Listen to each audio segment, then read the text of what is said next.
The galactic war should have ended before it began. At least, that was what the Dominion believed. For thousands of years, the alien empire had subjugated entire civilizations without firing a single shot. Their weapon was not fleets, not armies, but their minds. The Dominion species, the Zelthari, were masters of psychic domination. With a mere thought, they bent wills, broke resistance, and made entire worlds kneel. Armies disarmed themselves, leaders signed treaties they could not comprehend, and cultures fell in silence. There was no bloodshed, no heroism, only submission. So when Earth was discovered, the Dominion expected another effortless conquest. The first contact was polite, a formality. The Zelthari emissaries extended their will, brushing against the minds of humanity's leaders.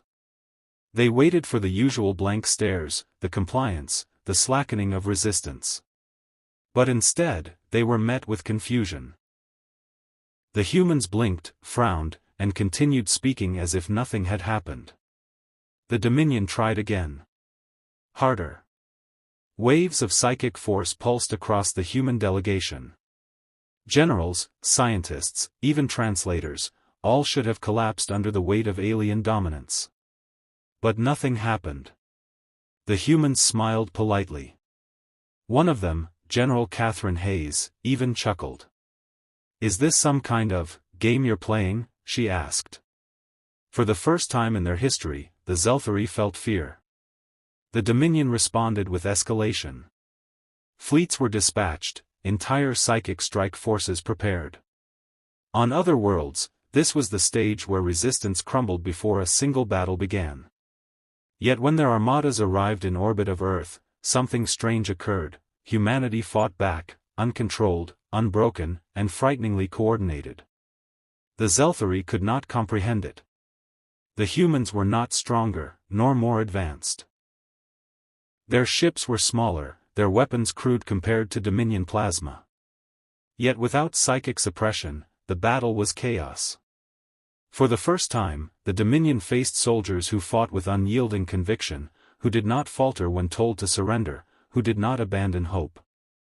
Every human strike was deliberate, every defense stubborn. "Why can't we bend them?" one Zelthari commander demanded, his voice shrill. "Why do they resist?" No answer came. Back on Earth, scientists began piecing together the mystery. Tests revealed that human brains possessed a chaotic, unpredictable neural structure. Where other species had patterns the Zelthari could seize and override, humans had noise, unruly, shifting, defiant. Attempts to impose psychic control were like trying to grasp smoke with bare hands. Even worse for the Dominion, humans quickly realized their advantage.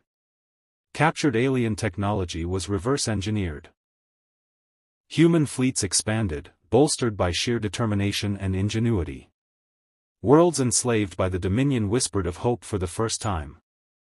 In centuries, resistance movements, once doomed to collapse, reached out to humans as saviors.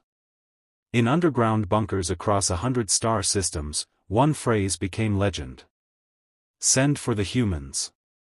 The turning point came at the siege of Korath. The Dominion deployed its greatest psychic fleet, millions strong. Waves of compulsion blanketed the battlefield, forcing allied species to kneel, drop weapons, and betray one another. But in the middle of it all, the humans advanced, untouched, immune, and unstoppable. General Hayes led from the front, her fleet punching through lines that should have been impenetrable. Every species enslaved by the Dominion watched in awe as human warships lit the void with fire, carving a path of defiance. On the Dominion flagship, the overlord of the Zelthari trembled. For millennia, his people had ruled as gods, their control absolute. Now, for the first time, their power was meaningless. "They do not bow," he whispered. "They cannot bow." And in that moment, the Dominion realized the truth: the era of effortless conquest was over. Centuries later, historians would call it the age of human defiance. The galaxy learned to fear a species that could not be broken, a people who fought with their own minds unchained. Where others saw domination, humans saw freedom. Where others surrendered, humans resisted. And so, whispered across the stars in awe and fear alike, a new law was written into galactic memory. Never try to control a human. They are the only species who will never kneel.